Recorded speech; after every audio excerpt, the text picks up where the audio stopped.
Hi friends, I Mahesh, educator and Unacademy యాప్ని ఫ్రీగా download చేసుకోండి. డిస్ప్లే మీద కనబడుతున్న ఈ లింక్ని కింద డిస్క్రిప్షన్ బాక్స్లో ఇవ్వడం జరిగింది. ఆ లింక్ని మీరు క్లిక్ చేయడం ద్వారా మమ్మల్ని ఫాలో చేయవచ్చు. అండ్ మేము అర్థమెటిక్స్ అండ్ రీజనింగ్ నుంచి ప్రతి టాపిక్ పైన షార్ట్కట్స్తో కూడిన ట్రిక్స్ని అప్లోడ్ చేయడం జరుగుతుంది. మా ఛానల్ యొక్క అప్డేట్స్ని పొందాలనుకుంటే సబ్స్క్రైబ్ బటన్ పైన క్లిక్ చేయండి, పక్కనున్న బెల్ ఐకాన్ పైన క్లిక్ చేయండి. ఒక అకర్ణీయ సంఖ్యలో హారం లవం కంటే 3 ఎక్కువ, లవానికి 7ను కలిపిన, హారానికి 2 తగ్గించిన దాని విలువ 2 అయితే అకర్ణీయ సంఖ్య ఎంత? సో అకర్ణీయ సంఖ్య రూపం ఎలా ఉంటుంది? x/y. ఇందులో దీన్ని లవం అంటాం, దీన్ని హారం అంటాం. సో ఇక్కడ హారం అనేది లవం కంటే 3 ఎక్కువ, హారం ఈక్వల్ టు లవం కంటే 3 ఎక్కువ. ఇది కండిషన్ ఇచ్చాడు. y = x+3 ఇచ్చాడు. తర్వాత ఏమంటున్నాడు? లవానికి 7 కలిపిన మరియు హారానికి 2 తగ్గించిన, హారం నుంచి 2 తగ్గించిన దాని విలువ 2కు సమానం అయినా అకర్ణీయ సంఖ్య విలువ ఎంత? So x/y value find out చేయాలి. ఇచ్చిన కండిషన్ మొత్తం ఈక్వేషన్ రాస్తున్నాను నేను. హారం లవం కంటే 3 ఎక్కువ, హారం లవం కంటే 3 ఎక్కువ, లవానికి 7 కలిపిండు, హారానికి 2 తీసేసిండు, దాని విలువ 2కు సమానం. ఇప్పుడు దీన్ని సింప్లిఫై చేసినప్పుడు x+7/y. y అంటే మనం ఏం రాసుకోవచ్చు? మళ్ళీ x+3 రాసుకోవచ్చు. -2 = 7. x+7/x + 1 = 7. Cross మల్టిప్లికేషన్లో x+7 = 2 × x, 2x + 2. x అని తీసుకెళ్తే 2x - x అవుతుంది. 7 - 2, 7 - 2 5. సో x వాల్యూ ఎంత వస్తుంది? మనకి 5 రావడం జరుగుతుంది. సో x వాల్యూ 5 వచ్చినప్పుడు y వాల్యూ ఎంత అవుతుంది? 5 + 3 which is equal to 8. 5 + 3 which is equal to 8. So x/y = 5/8 అనేది కంప్లీట్ ఆన్సర్. సో 5/8 అనేది complete answer. Next question.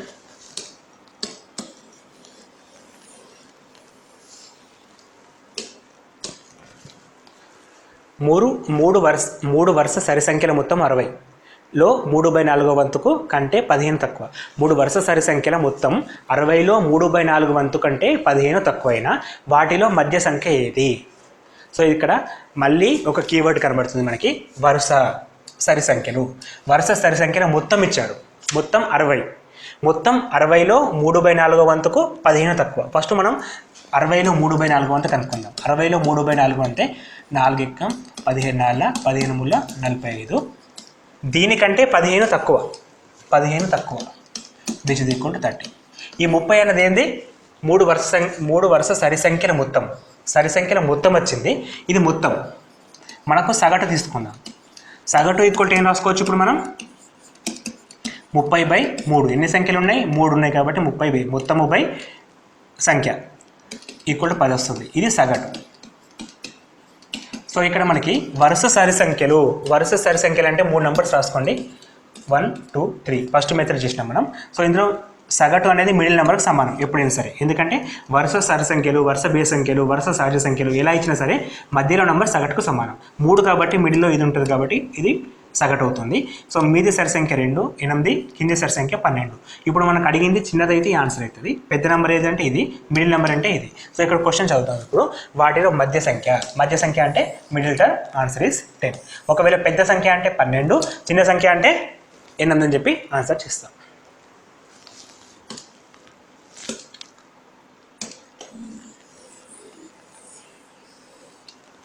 Next question. ఒక సంఖ్యలోని 1/5 వంతుకు వేరొక సంఖ్యలోని 5/8 వంతును సమానం. మొదటి సంఖ్యకు 35ను కూడితే అది రెండవ సంఖ్యకు 4 రెట్లు అయినా రెండవ సంఖ్య ఎంత అని అడుగుతున్నాడు. సో ఒక సంఖ్యలోని 1/5 వంతు, ఒక సంఖ్య x అనుకుంటే 1/5 వంతు అంటే x × 1/5 which means x/5. ఇది రెండవ సంఖ్యలోని వేరొక సంఖ్యలోని 5/8 వంతుకు సమానం. వేరే సంఖ్య y అనుకుంటే 5/8 వంతు అంటే 5y/8. క్రాస్ మల్టిప్లికేషన్ చేస్తే 8x = 5 × 5 25y. 8x మైనస్ చేస్తే 25, y = 0. ఇది ఈక్వేషన్ నెంబర్ 1. ఇచ్చిన కండిషన్స్ ప్రకారం ఒక ఈక్వేషన్ వచ్చింది. ఇంకొక ఈక్వేషన్ ఏమంటుండు? మొదటి సంఖ్యకు 35 కూడితే, మొదటి సంఖ్య x, దానికి 35 కూడితే అది రెండవ సంఖ్యకు 4 రెట్లు ఉంటుంది. అది అనేది రెండవ సంఖ్యకు 4 రెట్లు ఉంటుందంటే 4 × y. సో సింపుల్గా వేసుకోవడం ఇంపార్టెంట్ ఇక్కడ. So X minus 4y equal to -35, ఇది ఈక్వేషన్ నెంబర్ 2. ఇప్పుడు ఈ రెండు ఈక్వేషన్స్ని సింప్లిఫై చేస్తే మనకు కావాల్సిన ఆన్సర్ వస్తుంది. ఇక్కడ 8x ఉంది. ఫస్ట్ ఆఫ్ ఆల్ 8x అలాగే పెడుతున్నాం and -25y equal to 0 first equation. మనకు అడుగుతుంది మొదటి సంఖ్యన రెండో సంఖ్యన చూసుకోవాలి. ఇక్కడ రెండో సంఖ్య అడిగింది కాబట్టి మొదటి సంఖ్యని ఎలిమినేట్ చేయాలి. మొదటి సంఖ్య అంటే x అండి. ఎక్స్ను తీసేయాలంటే ఇక్కడ 8x ఉంది, ఇక్కడ x ఉంది. సో మనం మొత్తం ఈక్వేషన్ని 8 తోటి మల్టిప్లికేషన్ చేయాలి. 8 into x 8x -8 into 4 -32y which is equal to 8 into 5 35 కదా. 8 ఇంటూ 5 చేసినప్పుడు 40 అంటే 4 శాతం వస్తుంది 0. 8 3 24 ప్లస్ 4 -28 అంటే -280 వచ్చింది. ఇప్పుడు సైన్స్ డిఫరెంట్ చేసినప్పుడు మైనస్ ప్లస్ అవుతుంది. So 8x cancel. 25 32 -25 ప్లస్ 32 అంటే plus 7y equal to plus 280. అప్పుడు y ఈక్వల్ టు 280/7 అంటే y equal to 40. So y అనేది 40 రావడం జరిగింది. సో 40 అనేది ఆప్షన్ నెంబర్ 1. అంటే క్వశ్చన్స్ని జాగ్రత్తగా చదవడం ఇంపార్టెంట్. ఇచ్చిన దాన్ని ఈక్వేషన్ రాయడం చాలా ఇంపార్టెంట్. ఈక్వేషన్ కరెక్ట్ రాస్తే మనకి ఆన్సర్ అయిపోయినట్టే. ఇంకా సింప్లికేషన్ చేయడం మన స్పీడ్ పైన ఆధారపడుతుంది. సో ఏ క్వశ్చన్ సరే విత్ ఇన్ 1 minute లోపల చేయొచ్చు. క్వశ్చన్ చదవచ్చు, అర్థం చేసుకోవచ్చు, చేయొచ్చు. కానీ దానికి చాలా బాగా ప్రాక్టీస్ అవసరం. ఎంత ప్రాక్టీస్ చేస్తే అంత నయమండి. మోడల్ పేపర్స్ ఎక్కువ ప్రాక్టీస్ చేయండి. ఎందుకంటే తక్కువ టైం లోపల మనకున్న 90 minutes 100 minutes లోపల ఎక్కువ మోడల్స్ పేపర్ ప్రిపేర్ అయినప్పుడు మాత్రమే ఎక్కువ క్వశ్చన్స్ అటెంప్ట్ చేయగలుగుతాం. So next question, XYZ Anu 3 సంఖ్యలలో XY equal to 960 50, XZ equal to 95625 మరియు YZ కంటే ఒకటి ఎక్కువ అయిన Z వాల్యూ ఎంత? సో ఇచ్చిన వాల్యూస్ కరెక్ట్గా రాద్దాం ఒకసారి. XY equal to 960 50 and XZ equal to 95625. Y కంటే Z అనేది ఒకటి ఎక్కువ అంటే y minus Z equal to 1. y minus Z equal to 1 ఇది ఒక కండిషన్. ఇవి రెండు కండిషన్స్. అయితే మనకు అడుగుతున్న వాల్యూ Z వాల్యూ ఎంత అని అడిగాడు. సో Z కావాలంటే ఫస్ట్ మనం ఈ రెండింటిని మైనస్ చేద్దాం. మైనస్ చేసినప్పుడు x కామన్ వస్తుంది. y minus z which is equal to 960 50 ఇది మైనస్ ఇచ్చేయాలి. ఇప్పుడు మనకి 50 - 25 60 - 56 4 and 9 - 9 0. So x into y minus Z equal to 425 వచ్చింది. But y minus Z equal to మనం ఎంత రాసుకోవచ్చు అంటే 1 రాసుకోవచ్చు. అంటే x ఇంటూ 1 ఈక్వల్ టు 425 వస్తుంది. x into 1 equal to 425 which means x equal to 425. ఎప్పుడైతే మనకు x వాల్యూ వచ్చిందో మనకు అడిగింది z వాల్యూ కాబట్టి ఈ ఈక్వేషన్లో xని సబ్స్టిట్యూట్ చేస్తున్నాం. So 425 into z equal to 95625. So దీన్ని సింప్లిఫై చేసినప్పుడు 425 టేబుల్ డైరెక్ట్గా రాని సందర్భంలో డైరెక్ట్గా చేసిన ప్రాబ్లం 425 2 850 వస్తుంది. 425 2 850 వస్తుంది. సో రిమైనింగ్ 106 వస్తుంది. మనకి రిమైనింగ్ 106 వస్తుంది. పక్కన 2 ఉంది కాబట్టి, ఎందుకంటే 106 425 పోదు కాబట్టి పక్కన 2 ఉన్నప్పుడు 2 తీసుకుంటున్నా. అగైన్ మళ్ళీ 425 2 అంటే 850 తీసేస్తే రిమైనింగ్ ఇలాగని 2 1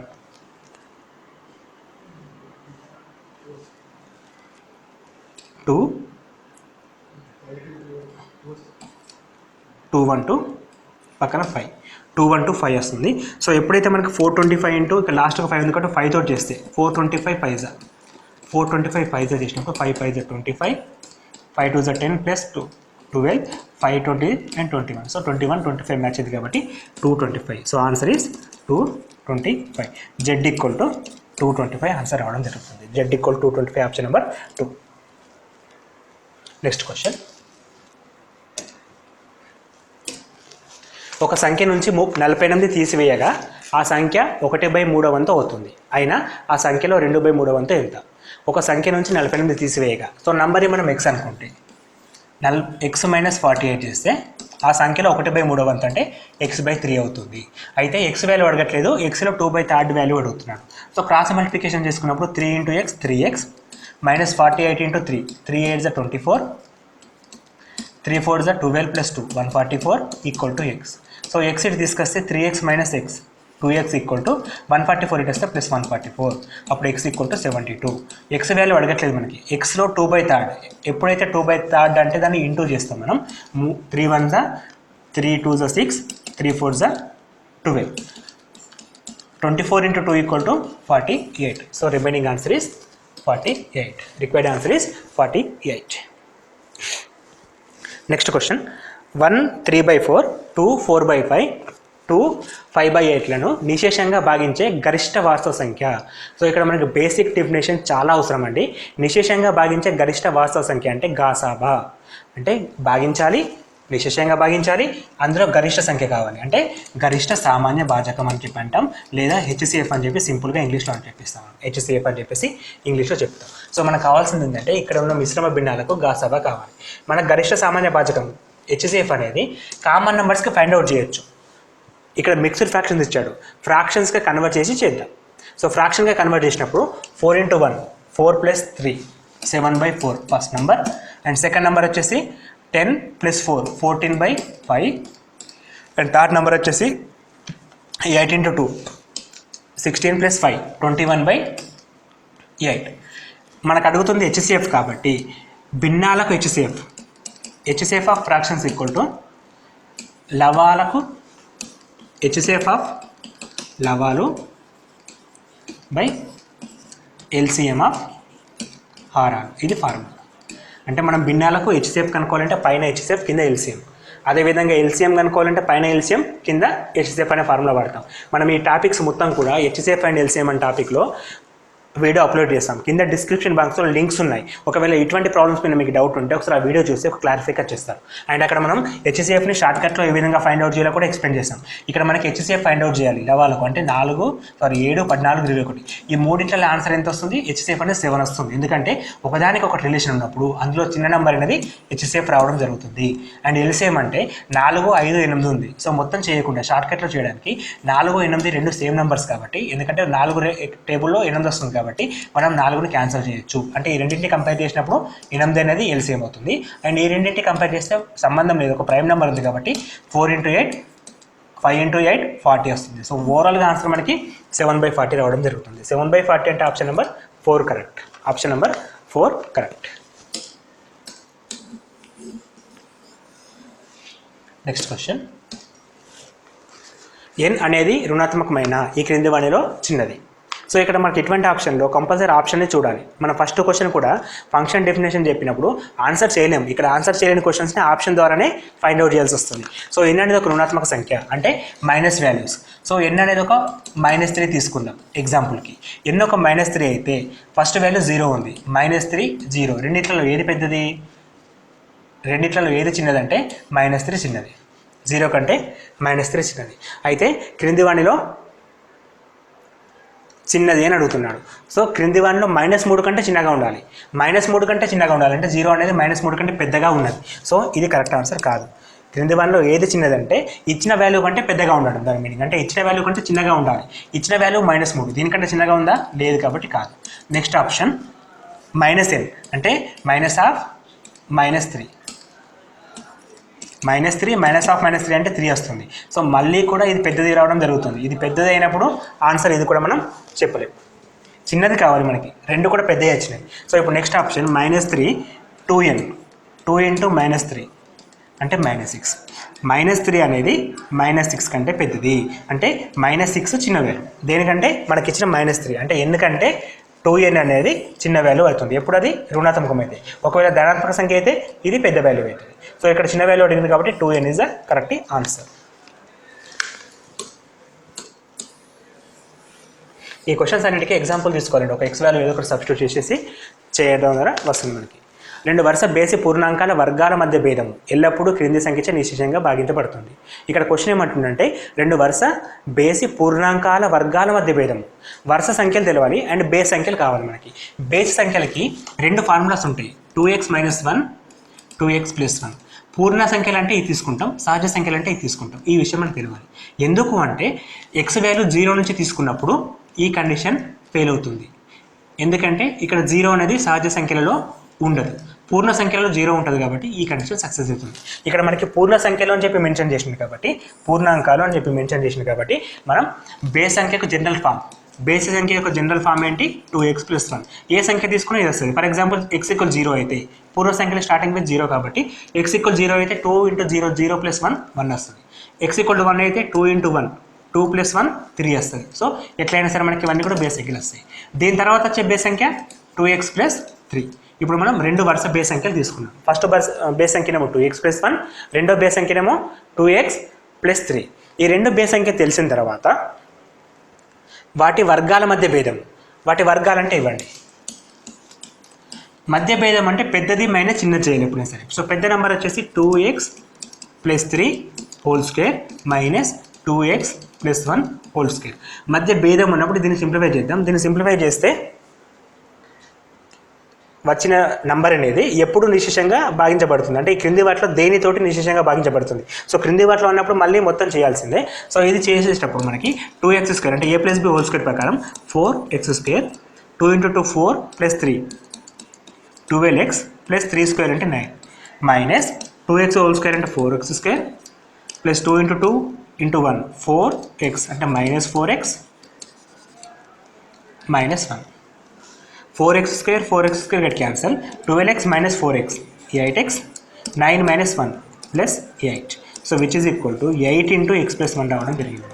8 × x + 1 అంటే 8 యొక్క కారణాంకాలు రావడం జరిగింది. అంటే 8 తోటి నిశేషంగా భాగించబడుతుంది దాని మీనింగ్. అంటే మన నంబర్ అనేది ఏ నెంబర్ అయినా సరే వరుస బేస్ సంఖ్యలు తీసుకున్నప్పుడు వాటి వర్గాల భేదం అనేది 8 అయిన సంఖ్యతోటి నిశేషంగా భాగించబడుతుంది. ఇది డైరెక్ట్గా గుర్తుపెట్టుకోవచ్చు. గుర్తుపెట్టుకున్న సందర్భంలో జనరల్ మెథడ్ ప్రకారం ఈ విధంగా చేయాలి. ఈ విధంగా చేయడానికి మనకి జనరల్ ఫామ్ అవసరం. అంటే బేస్ సంఖ్యకు x + 1 అనేది జనరల్ ఫామ్. సో బేస్ సంఖ్యకు x + 1 జనరల్ ఫామ్ అయినప్పుడు వరుస సంఖ్యలు అంటే x + 1 తర్వాత వచ్చేది x + 3 x + 1 x + 3 భేదము అంటే వర్గాల భేదం తీసుకుంటున్నాం అంటే మైనస్ పెట్టేసినాం. దీనికి a + b whole square formula రాసినాం. సింప్లిఫై చేస్తే 8 × సంథింగ్ వచ్చింది. ఎప్పుడైతే 8 × సంథింగ్ రాసినామో దాని మీనింగ్ 8 తోటి నిశేషంగా భాగించబడుతుందని వస్తుంది మనకి.